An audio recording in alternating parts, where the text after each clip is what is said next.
Namaste, welcome. I'm Manu Khajuria and I thank Insight UK for giving me this opportunity to discuss and go through their report titled British Media and Perception. Insight UK's British Media and Perception report, which also marks their inaugural nationwide survey, is a comprehensive study conducted to gain insights into the sentiments of the Hindus and Indians living in the United Kingdom, also referred as the BHI communities, regarding their portrayal by the news media in the United Kingdom, with an aim to foster a better understanding of how community members perceive media representations. There have been previous studies. In 2001, the Hindu Youth Research Project was conducted by the Oxford Centre for Hindu Studies. In 2005, a memorandum to the Select Committee on BBC Charter Review was submitted by Vivekananda Centre London and the Hindu Council UK. In 2006, the Runnymede Trust was commissioned by the Hindu Forum of Britain to conduct the Connecting British Hindus research project. All these studies alluded to a bias in the media. It is important to highlight that the Insight UK report and study is different, as previous Ofcom surveys have not had enough sample data to truly represent the 1 million plus Hindus and 1.86 million Indians living in the UK, specifically when it comes to spotlighting their views on the media.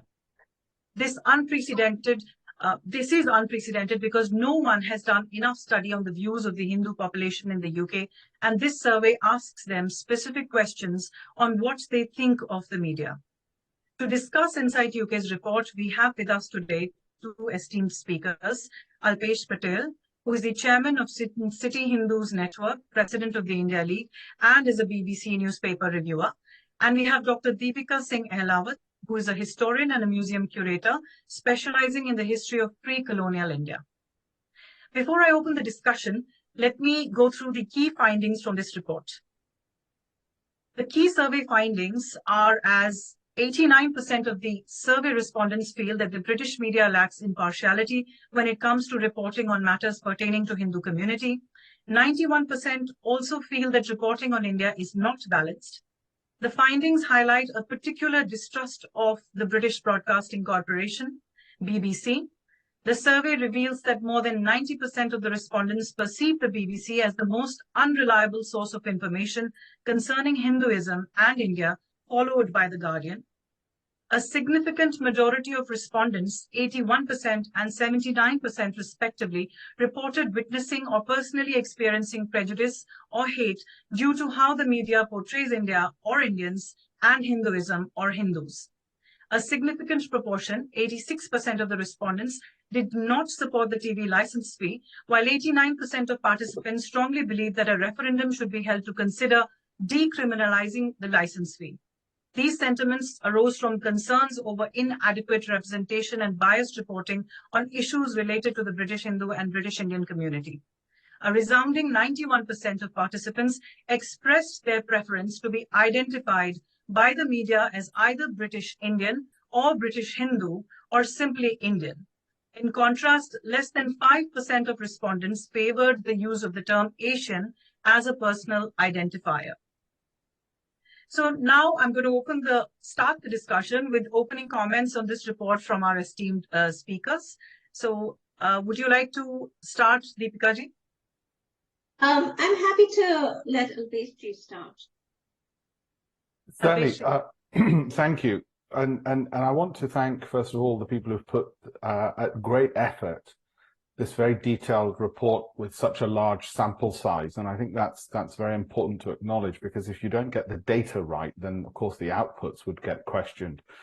And what's been disturbing about this is several things. First of all, that there are so many people who feel so, well, effectively angry at how they are portrayed in the media. Now, that is not good for a society when a large part of it feels that it is being somewhat demonized, it is being effectively vilified, it's being attacked, and from those sources which are meant to be objective. So that, for a start, is worrying as one thing. The other aspect is, of course, that has real life consequences for these individuals. As they have said, they have experience prejudice in the real world as a result of course, what perpetrators of that prejudice would have garnered from the media. And certainly, I know I have over the years, the people see things in the media, and then they say, well, wait a minute, aren't you from that fascist country which does this and behaves like this? Because they see these snippets which are then constantly magnified and magnified and magnified. And of course, it's not the job of the media to be either reinforcing my perceptions or my beliefs or acting as a cheerleader for any country, community.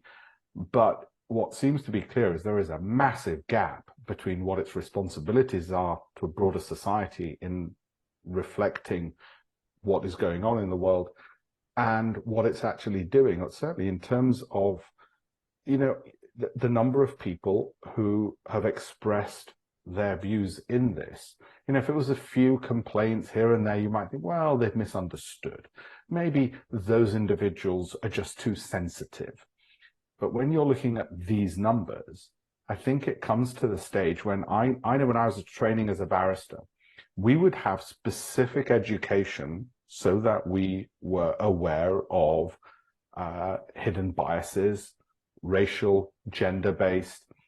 And you might think, well, surely you didn't need that. Well, it looks like the media needs it.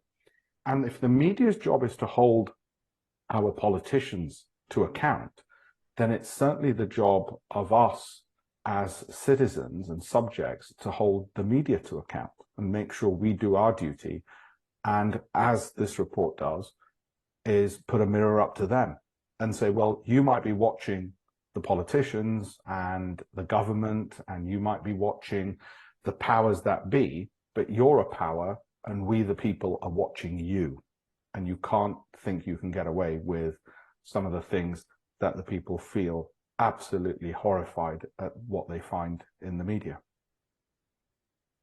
Thank you, Alpesh. I think a very interesting point you made, that there would be comments on people being too sensitive, because there is an article in Guardian today which says that India has lost its sense of humor.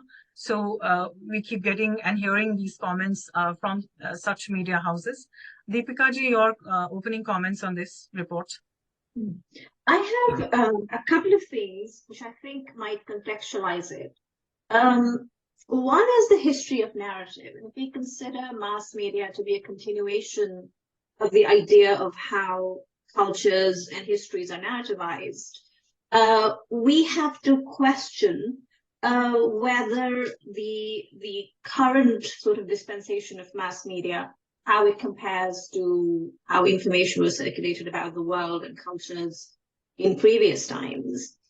And I would say that there isn't much of a difference today than it was in yesteryears.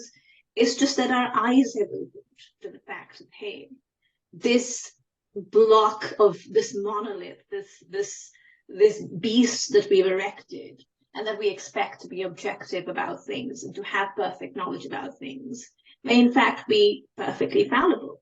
That its job isn't to tell you the truth at all. It's not capable of telling you the truth because it lacks the competence to tell you the truth. And therefore, maybe the lesson here is that we oughtn't to be relying on the media to be able to tell us any truth, because this model, this revenue generation model, is not to tell you the truth at all.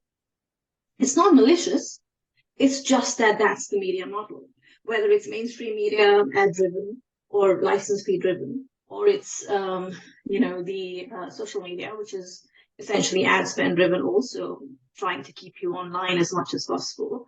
So to me, I question the requirement that we give onto media about being a competent authority. It never has been, and it never will be. Particularly expecting Western media to competently report on non-Western countries is, I think, asking too much. So I think rather than looking at this report and saying, oh, look at this truth that it has uncovered, we have to say, oh, look at the advantages we have gained by being absolutely certain that we know that this misrepresents us. And as people are clever, as a corollary, to understand that, hey, if it misrepresents us, it almost certainly misrepresents others. So you have to be more open about the nature of the competence of media itself. About the license fee, I will say, because I made a mention of the models that govern how media is run. This is supposed to be a model that is supposed to give you objective and impartial sort of news, which clearly it fails at, because I think the bottom line here is competence.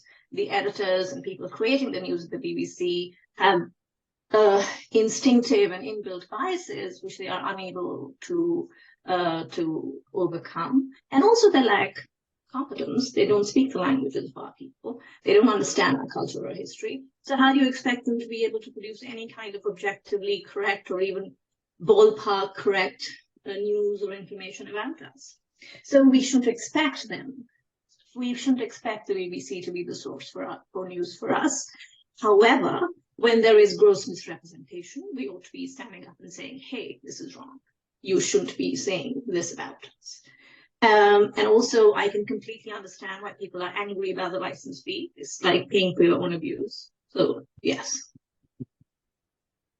Thank you, Deepika ji. I mean, you highlight the historicity of this problem, the continued bias. I think that would be my second question, because in 2008, Alistair Pinkerton, who was the author of the Historical Journal of Film, Radio and Television, he had analyzed the coverage of India by BBC from 1947 up to 2008. And he concluded that BBC's coverage showed a pervasive and hostile anti-India bias because of their alleged imperialist and neo-colonialist stance. So now 15 years hence, 91% of the respondents to the Insight UK survey said they strongly disagree upon being asked if British media reports on matters concerning India are fairly balanced or unbiased and consistent with other countries. So, Alpesh, if I can ask you, what do you think is the reason for this continued bias? So, there was a study in 2008, and now we are here in 2023, and the bias is unabated. I think, and to some extent, of course, I have an insight into the BBC because I do the newspaper reviews, and I've been doing the BBC for about 23 years. And I have to say that I've never seen it overtly or directly.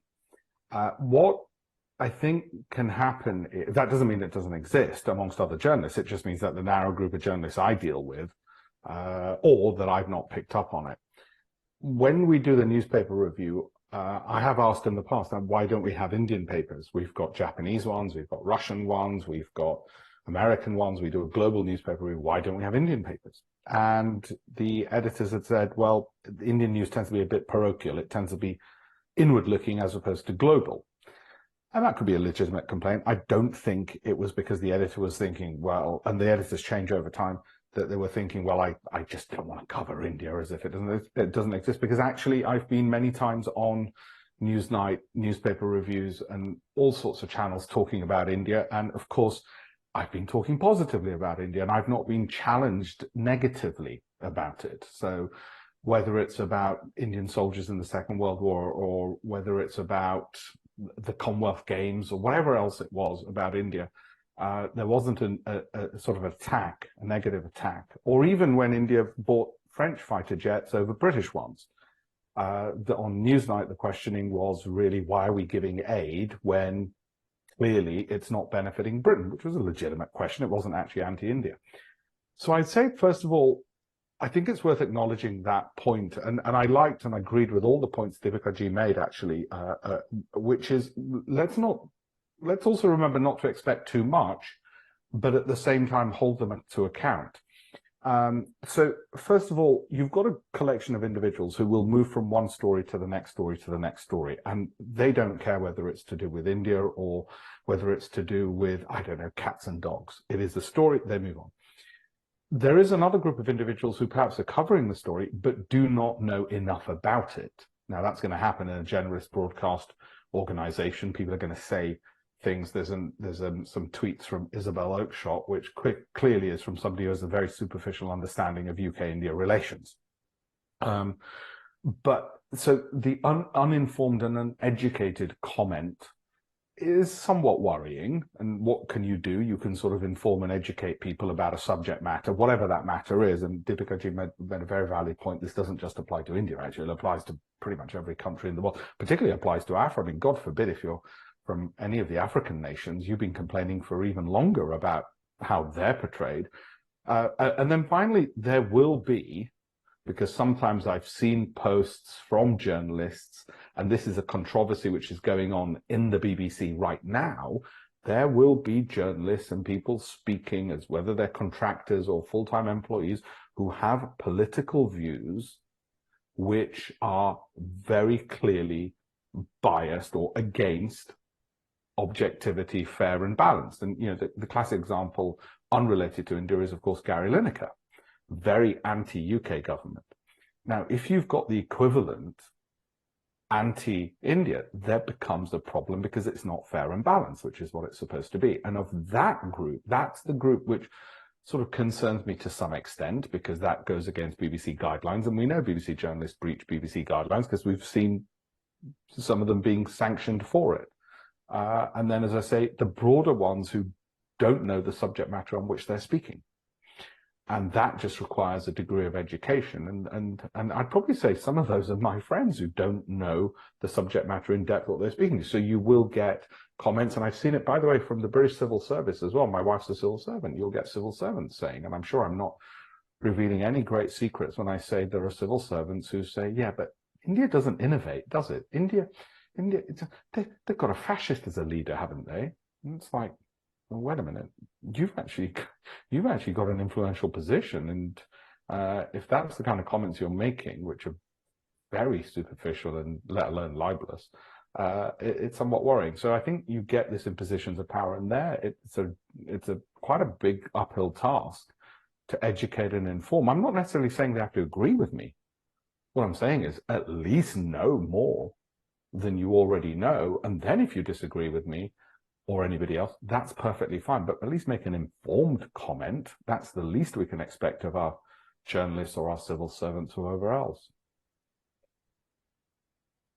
Right. And so would it be fair? I mean, the survey brings out this fact that a very high percentage of people want to decriminalize the license fee. They do not want to pay the license fee. They have a particularly high distrust of the BBC, followed by the Guardian. And there are enough reasons, from the truncated map of India to MP Priti Patel portrayed as a bull, in a cartoon in the Guardian, which was a very clear reference to the sacred cow, the Hindu sacred cow. So these are just a few of these examples. So the two biggest reasons the respondents have identified as not wanting to pay the license fees is misrepresentation and underrepresentation.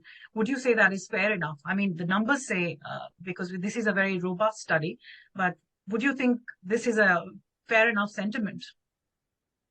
Alpesh, and then Deepika. Do you know that people are entitled to their view if that's how they feel based upon it? It's unfortunate that it's got to that. I mean, if they said they've got economic arguments, cost of living arguments, value for money arguments, then I would say, okay, I can understand that. It's unfortunate and very sad when you consider some of the outstanding broadcasting content that comes from the BBC, when it, look at what they've done on, say, the post offices and the ITV as well, actually. But when you look at the investigative reporting that they've done on that and other areas, you think, well, maybe only a public service broadcaster would do this because it's not commercial sometimes to do these things. That's the argument. I'm not saying I necessarily agree with it, but that's the argument.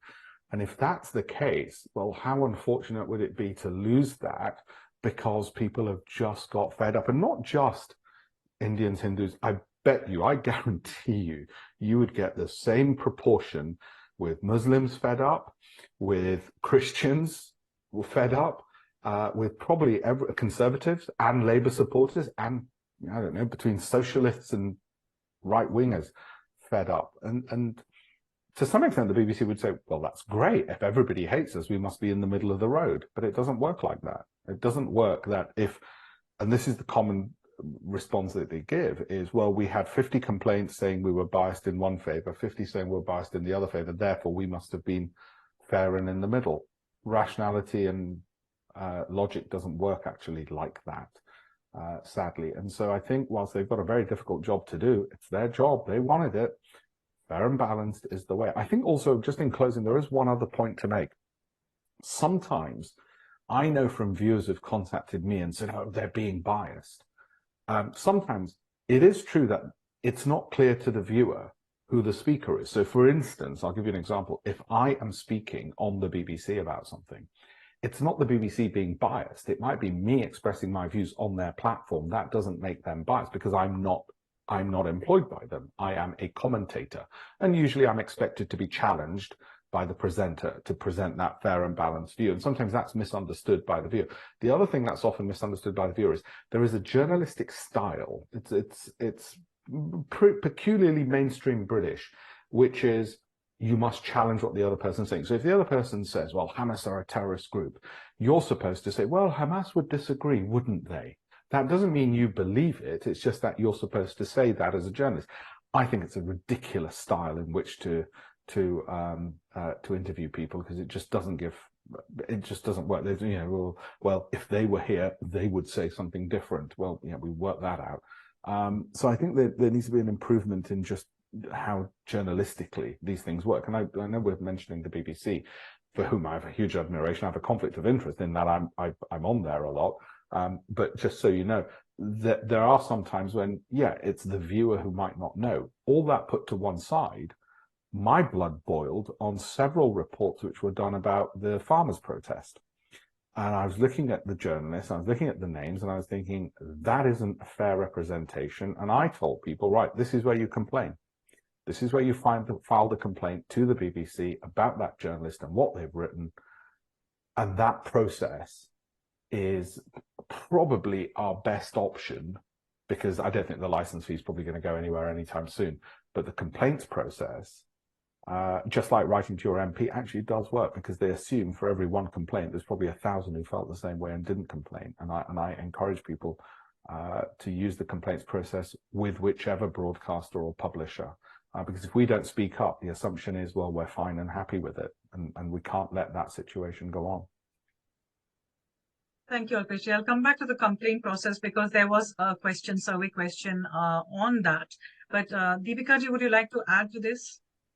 I think it's also what you're used to. I think most of my peers and colleagues, I didn't grow up in a household with a TV. I've never owned a TV. So I haven't paid a license fee for years now. I used to pay for watching when the British Bake Off when I used to watch that a couple of years ago, 3 years ago. I haven't paid it because I don't watch any TV news. I don't watch any programming on the BBC, so I should say that out loud. To me, mainstream media really has a credibility challenge. It also has a relevance challenge. Now the social media and the internet exist with such facility for so many viewers. For example, for me, I wouldn't dream of watching a news report that's been editorialized by someone else sitting somewhere else. Like, how would they know my interests?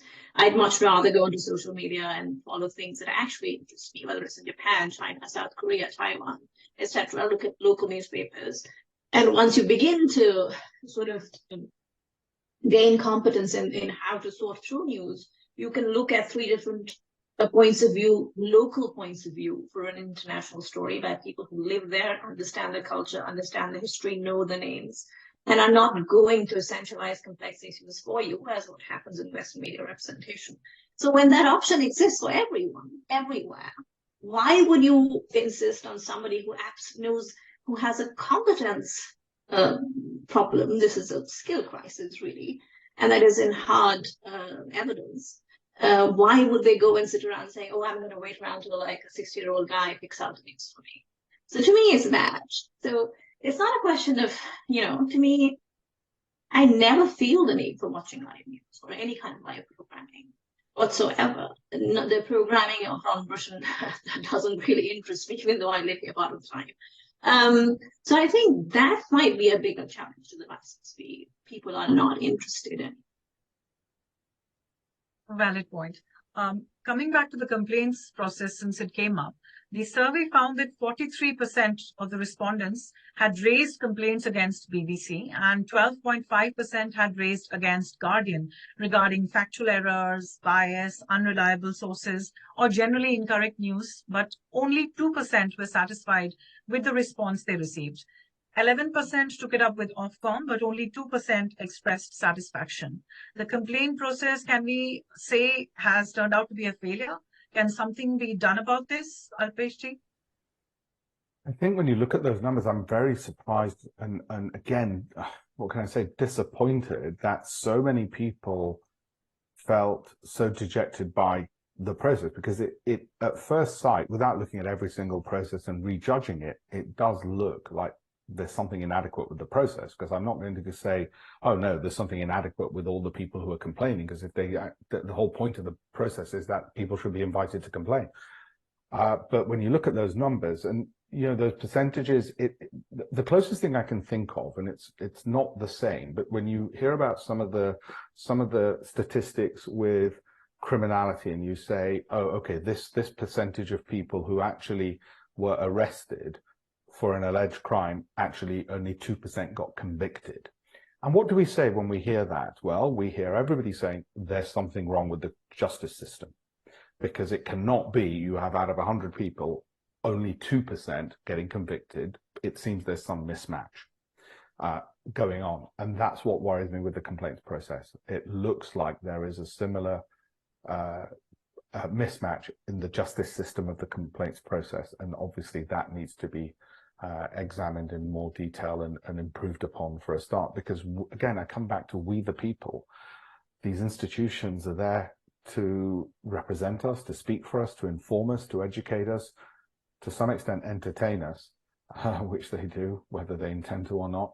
And so the complaints process should be clearly a heck of a lot better than it is. And maybe it needs, I would say, somebody from the judicial system, but as we've seen, they've got their own problems. But it certainly needs an overhaul by just looking at the numbers alone. And when you're losing this much distrust in your media, in your national broadcasters, I think whilst Deepika ji is right that yes, you know, people switch off, they don't watch it, they look at other sources. It is a travesty of a democracy that the sources which are meant to be trusted, we're not talking about people switching to TikTok and Twitter. They're not meant to be trusted. We're not talking about WhatsApp. They're not meant to be trusted. But when people, where do they go when they're not going to the ones which are letting us down because the ones that are meant to be trusted are not? People are not ending up in a better situation. They're going into WhatsApps and all these other places where misinformation is really a massive problem, and it's leading to real world consequences. You look at what happened during the Leicester riots, for instance. So what you're doing is you're driving them away from reliable sources. That's not good for society. That's not good for cohesion. That is not good for harmony. That is not good for a democracy. And I'd have to say switching off can't be the only alternative. There has to be a better solution for the vibrancy of our democracy, for the safety of our democracy, and for our citizenry than, well, we'll just have to find it on social media somewhere else and hope for the best, because that's not working out well for us either. Deepika ji, your comments on this. It seems, according to the survey, you know, everybody feels, or a large percentage of people feel, that the institutions who are meant to monitor the media, who are meant to take these complaints, have failed them. Can there be some other way? Can something be done about this? Actually, I'd like to continue to what Alpesh ji said and add on that I think that should be meant to be trusted is a very simplistic understanding of media. Media is not meant to be trusted. Like, why should it be trusted? There is absolutely no merit to the fact that the people are creating some sort of tribute to the truth, but they're telling you stories. They're telling you stories, which, even if there is no malicious intent and has the best intention in the world, is still going to contain a lot of personal biases. And particularly for media written in the West, coming out of the West, employing people who have been trained in the West, who live in the West, who have a worldview completely different from the rest of the world, and from people who have emerged from a political economy which, through a blip in history, has had some sort of a natural ownership of power and, truth, which is Western Europe and the Anglophonic world or the Francophonic world. They tend to have a worldview which tends to put themselves at the center of the world. And a lot of their understanding of the rest of the world comes from those. And these are inescapable biases. It's almost impossible to escape them. I don't expect humans to do it. So, so this idea of meant to be trusted needs to be qualified, I think. And it needs to be sort of tempered with a greater, and I think this is a period of great flux in how the entire human population consumes information. So I think this easy categorization of mainstream media, which comes with reliable, tested information, and social media information, which is unreliable and meant to be unreliable, I think these categories are not so clear anymore. And we need to be very careful that the ultimate consumer is the person who develops critical study. And that means being able to consume multiple points of view and then be able to make an informed decision. Because what we've been trained to do is to sort of take that point of view of reliability and pass it on to the guy, the editors at mainstream media. And one has to question why. Why? Especially when there is no actual degree for journalism that actually says that, hey, you are now a competent journalist who can then practice journalism anywhere in the world. We don't have a law degree equivalent of a journalist degree. Journalists do not have, they don't go to jail if they tell a wrong story. They only have very few and very weak laws that actually cover telling false tales about other people. And which is right, by the way. I agree that it is not possible at a given point in time to be able to accurately report a truth on an ongoing event, because that's what human perspective is. It's fallible and it is multiple. So you're only going to know more or less the truth of an event years after it has happened, particularly an event of a global scale. That's what historians do. So, I make the distinction quite clearly between a truth that is apparent to a journalist and a truth that will become apparent to a historian. So I do make that distinction. But I think that our understanding of where the truth lies today in the news media needs to be tempered, and our expectations need to be lowered. Oh, a very good point. And I think when you said that the media houses today are telling stories, not necessarily factually reporting what is happening in the world or locally, it can be that dangerous stories are being told also, because the survey in fact showed that 81% felt media reports on India results in negative perceptions of Indians, and 70% of the respondents of this Insight UK survey felt that media reporting of the BHI community has led to them being a victim or witness to prejudice. And various free text responses mentioned prejudices like Hinduphobia, focus on cows, curry, and caste, etc. And in view of what happened in Leicester, where we clearly saw that there was biased media coverage, where actually the perpetrators of the violence were given a platform and the Hindu victims were gaslighted, this is a very worrisome trend. So your comments on this and any suggestions on how to address this misinformation about Hindus and India in the media, Deepika ji, and then I'll go to Alpesh ji. I think what we are doing, this is a perfect step. That is, the creaky, what is it? The creaky hinge gets the most oil. So, certain other perspectives and certain other political ideologies have had a very vocal presence within the political life of the UK for the past few decades.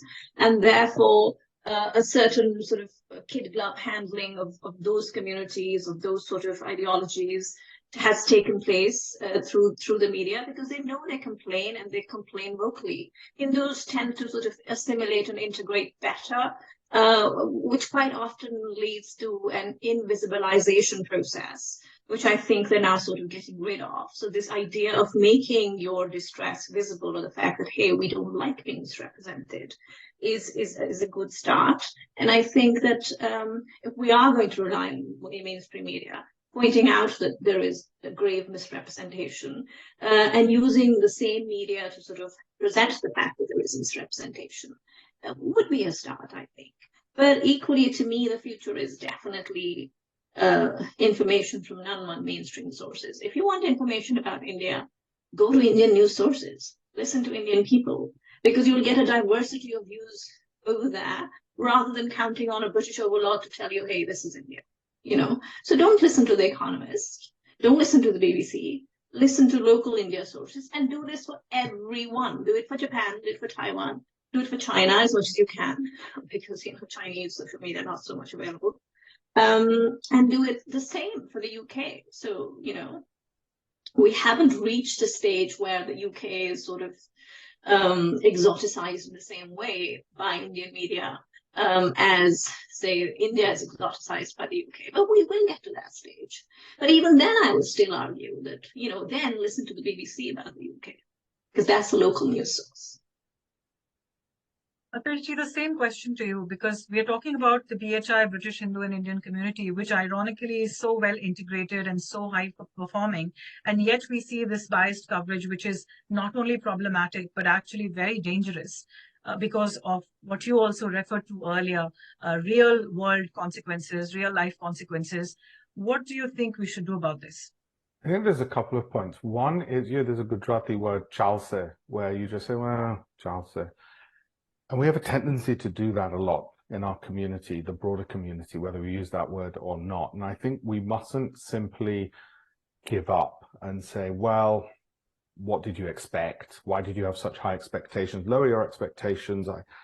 No, I'm going to elevate my expectations. I'm paying the damn license fee. And not only that, this is the British Broadcasting Corporation. I have very, very high expectations of that brand according to its charter and the reasons it was set up. I will not throw up my hands and say, well, a bunch of journalists, they're unqualified anyway. What did I expect? Why did I go looking for it? Actually, it's my own fault. What an idiot I am to have gone to the BBC, to ever expected anything about India at all. Let me call up my aunt in Gujarat and get her view on it instead. No, that won't be the right answer. That won't do. In fact, I'm going to raise the expectations and the bar that I expect of every single journalist who works at, whether it's that corporation or elsewhere.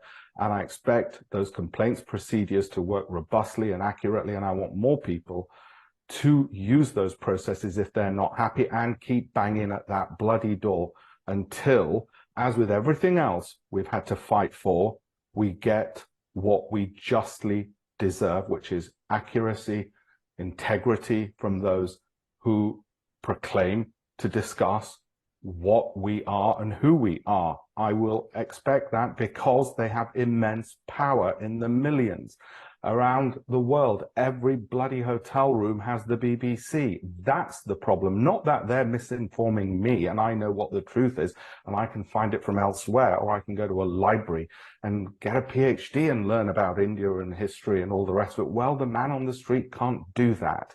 And what worries the man on the street is what everybody else is thinking about him. They don't care about what they already know about India. They're not going to the BBC for that, or the Guardian, or anywhere else. What they care about is what is their neighbor thinking about them inaccurately. What is being told to them who does look at the BBC? And there's no point saying to my neighbor, well, or the civil service, or to others in positions of influence, well, you shouldn't look at that anyway. What did you expect? It's not accurate, because they're believing it. And they're believing it because of those three letters, BBC. So it matters. And it's my broadcaster, and it's the national broadcaster, and I'm British, and I'm going to give a damn what it says. So what I say is, pick up your keyboards and keep complaining.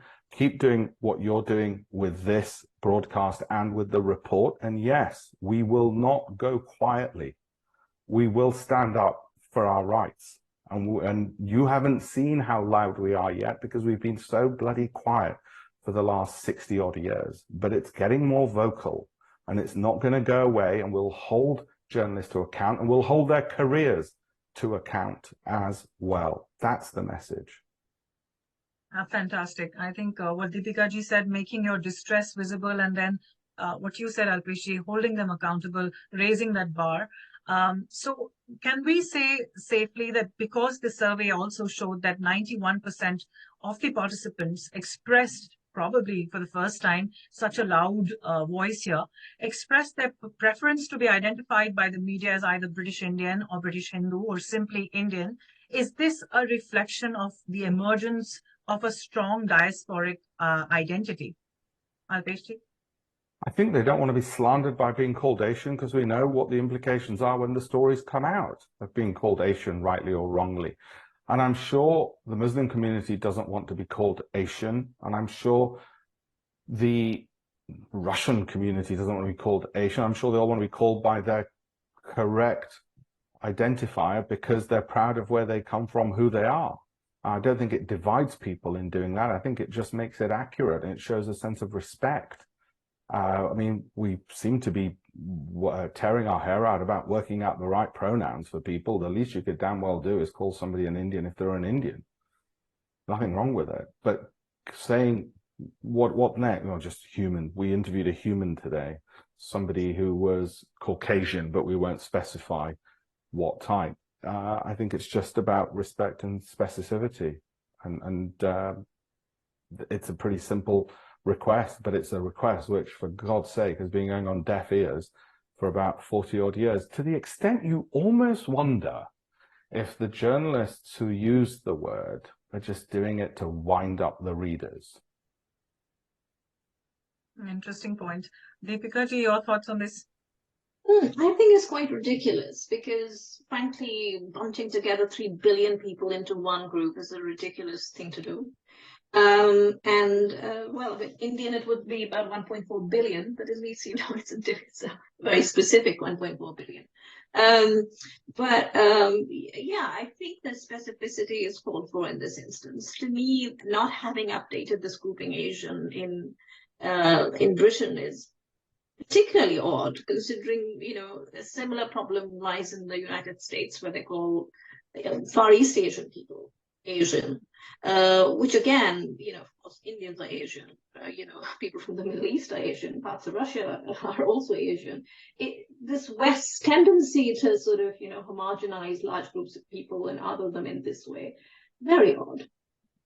But I suppose we call them Europeans and Americans and all of them, like, of course, South Americans getting lumped in with that.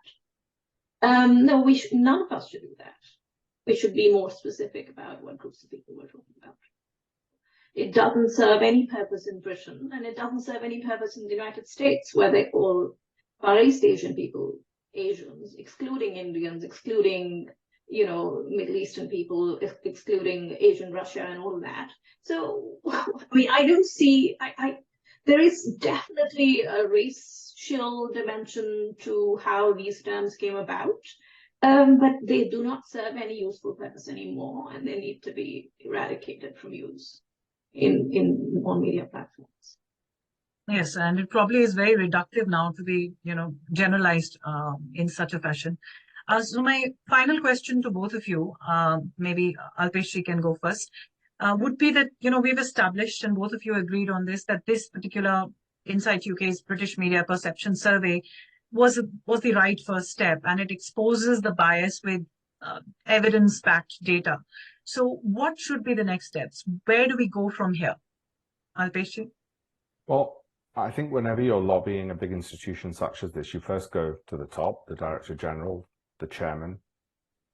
You also make sure you send it to the politicians and the Department for Culture, Media and Sports, because it's relevant to them, to the relevant members of Parliament. And you make sure, for instance, the Indian High Commission has it, because part of their role is to make sure they deal with journalists and explain to them what India actually is. That is the role of the High Commission over here. And why it pains us is because we have Indian heritage. We are British nationals, but we have Indian heritage. And I think you go to every source and make sure, and you join common cause with those who similarly feel aggrieved, so that there's even more of you, and say, look, as an institution, it's not just us you're biased against, it's the process that just isn't working. in so many ways, whether it's the complaints process or the manner in which interviews are conducted by journalists. It's not just us. It's happening time and time and time again, and you're seeing it. I mean, virtually every week there's some issue coming up, to the extent they're reporting on themselves now. And as I said, the most prominent one being Gary Lineker and the issues there, but something is not working and they recognize it. And I think we have to make sure our voice is counted amongst those by making sure the people who are investigating this and charged with investigating it know about our data and our information as well. So it just doesn't become, we'll rely on others to solve it for us, or chalse, or, well, we'll just work around it. Because we've been an incredible community in this country in that we've taken those steps in the past. We have tolerated and we have taken and we've sidestepped and we've kept quiet. I mean, what a community you'd want in any country to be like that. Just quiet, puts up with it, doesn't make a fuss, doesn't say much, sits in the corner, works hard, pays the taxes, is the doctor, is the nurse, works all hours, is the 24-hour shopkeeper, is the one that you laugh at for being all of those things. Well, it's time to say, you know what, we actually have some rights and not just duties. Brilliant. Deepika ji? In terms of lobbying, I think what Alpesh said is absolutely correct, but I still hold by my understanding that mainstream media will have to adjust to the fact that social media is going to nudge out a lot of mainstream media clout in how people receive and take on information. So if they don't want that to happen sooner, they need to clean up their act and just do better. Which also means that, you know, a lot of them tend to diversify. For example, the BBC World and its local offices tend to build up certain voices which are local, and you would think therefore have greater competence. But they also tend to be, you know, from ideologically biased towards one side of the equation, and that needs to be understood. That their local stories may have ideological bias needs to be understood by the BBC and have a broader spectrum of views presented when they do take on local views.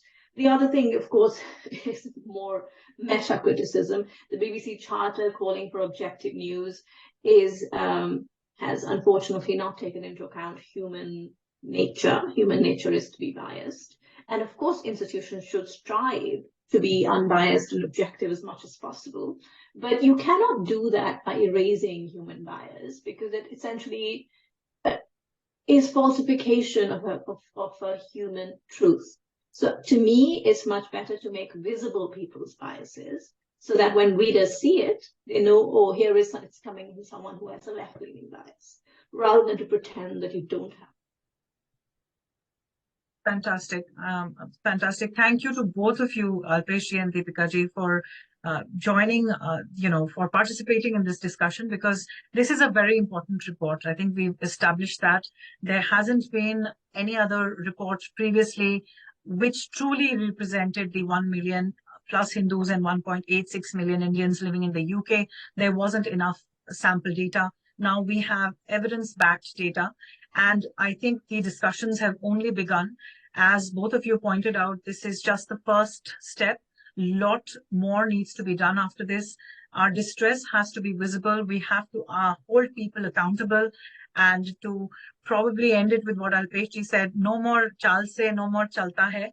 There is so much more to do. And I think the diaspora, by participating in this survey, Insight UK, by conducting this survey and asking the right kind of questions, has just initiated that process.